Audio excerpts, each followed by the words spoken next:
How's it going, Broadway freaks? Welcome to the Ben Applegate Show, where we talk about what's going on in the Broadway community.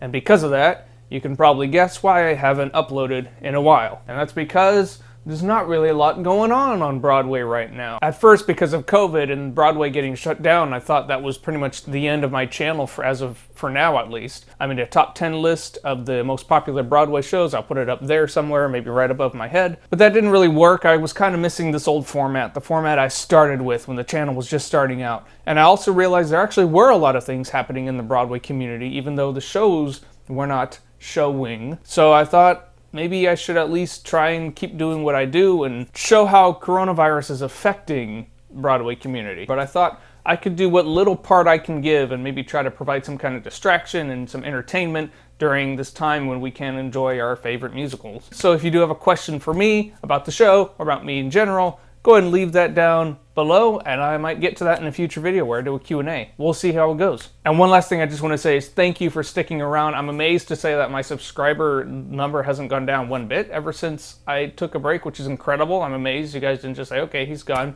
and just leave. So just a big thank you to you guys. And with that said, let's get into the stories. So as a lot of you know, the Broadway League shut down all Broadway productions on March 12th for a tentative 30 days due to Governor Andrew Cuomo's orders that all gatherings over 500 people were banned, and any other gatherings had to have no more than 50% capacity. And then on April 8th, the shutdown was extended to June, only to be extended all the way to September 6th, just a month later. Charlotte St. Martin, president of the Broadway League, said in a press release, "While all Broadway shows would love to resume performances as soon as possible, we need to ensure the health and well-being of everyone who comes to the theater, behind the curtain and in front of it, before shows can return. The Broadway League's membership is working in cooperation with the theatrical unions, government officials, and health experts to determine the safest way to restart our industry." Now, this shutdown affected 31 current running shows, as well as 8 shows that were slated to open after March. This included Who's Afraid of Virginia Woolf, MJ the Musical, and Hangman. Refunds are being issued, but some are suggesting if you had a ticket for one of these shows to either maybe decline your refund or take the proceeds from that refund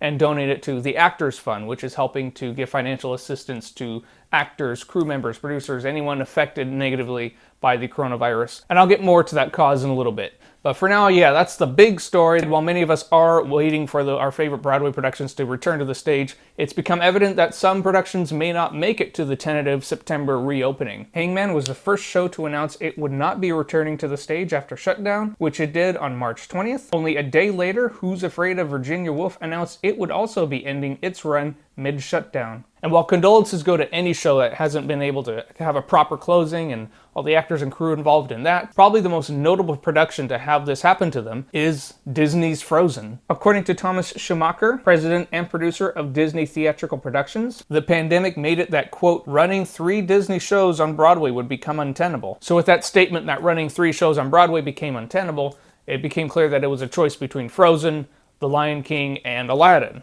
So they chose to cut Frozen.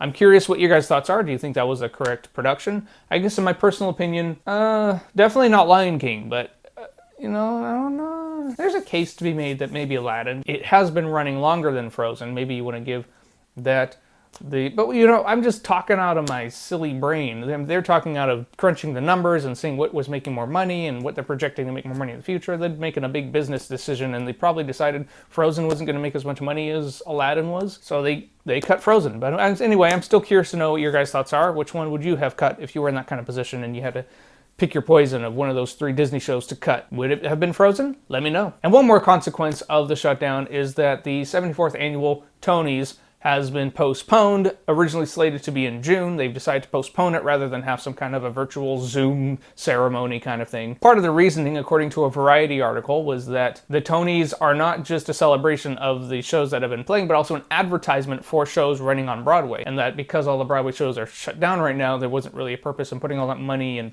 production into creating a ceremony, even if it was a Zoom virtual kind of thing. So that does make sense to hear, but on the flip side, you have some members of the Broadway community who are speaking out, saying that we do need to have some kind of ceremony at some point, including Montego Glover, Tony nominee, who said, "The Tonys must go on this season in some form because the blood, sweat, tears, and full-on passion it takes to make theater simply deserves it." You also have Broadway producer Justin Makita, who said, "The spirit of the Tonys will remind theater goers of the love that comes from live performance, and it will give hope to those affected by the crisis. The Tonys bring immense joy to theater people across the globe, so please, at least for one night, let us remember to sing, dance, and celebrate. There's also been some idea of combining the 74th and 75th annual Tonys, or at least combining the shows from this season and next season and putting them together and having one big Tony celebration for that, although I still don't quite see how that's fair to the productions. But that's just my opinion. I'd love to know your thoughts in them comments below. With that said, let's get to our lightning round. The Broadway productions of MJ and Plaza Suite had their openings postponed, but intend to open once shutdown ends. The NBC musical series Smash will be coming to Broadway as Smash, a new musical. David Tennant and Michael Sheen will play in a BBC series about a group of West End actors furloughed due to COVID-19.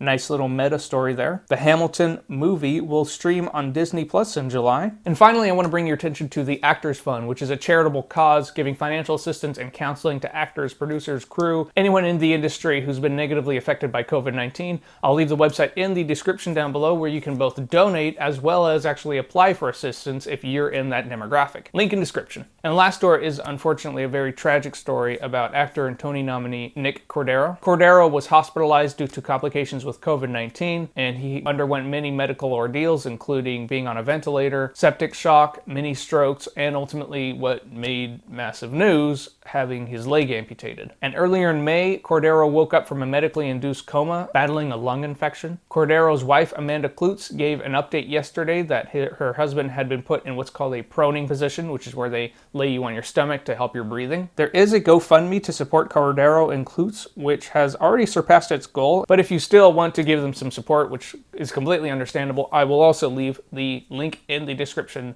for that GoFundMe. The main takeaway from this story the only one I can think to give you guys is please be safe out there. Do everything you can to keep yourself out of harm's way of the virus. Obviously wash your hands. It's hard not to touch your face, but if you do touch something, if you're in a grocery store, don't touch your face until you have thoroughly washed your hands, and then you can scratch your eyebrow or whatever. Stay in as much as you can. And one other thing that a lot of people don't talk about, wash your groceries. When you come home from the store, you got all these groceries for people who picked up stuff, looked at the ingredients, and put it away. Spend some time to wash those groceries, and it takes about 10 to 15 minutes. So that's one thing that I'd also like to throw out there. So that's the show. Those are all the stories. Again, I just want to say thank you for coming back to the channel, even though I abandoned you all. I'm so sorry. Oops, sorry, I shouldn't have done that. I'm so sorry. Go and leave a question. It could be any kind of question you want. It doesn't have to be relating to the video at all. And later I'll probably do a Q&A kind of video. Leave a like, click subscribe, tap that bell so you get notified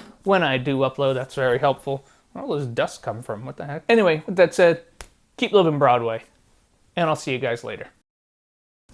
Oh, I'm sweating. I can't have my fan on because it makes so much noise. And I got a mini fridge and it decided to make a buzz sound right when I started, so thank you. It's saying you're welcome. It's going bzzz.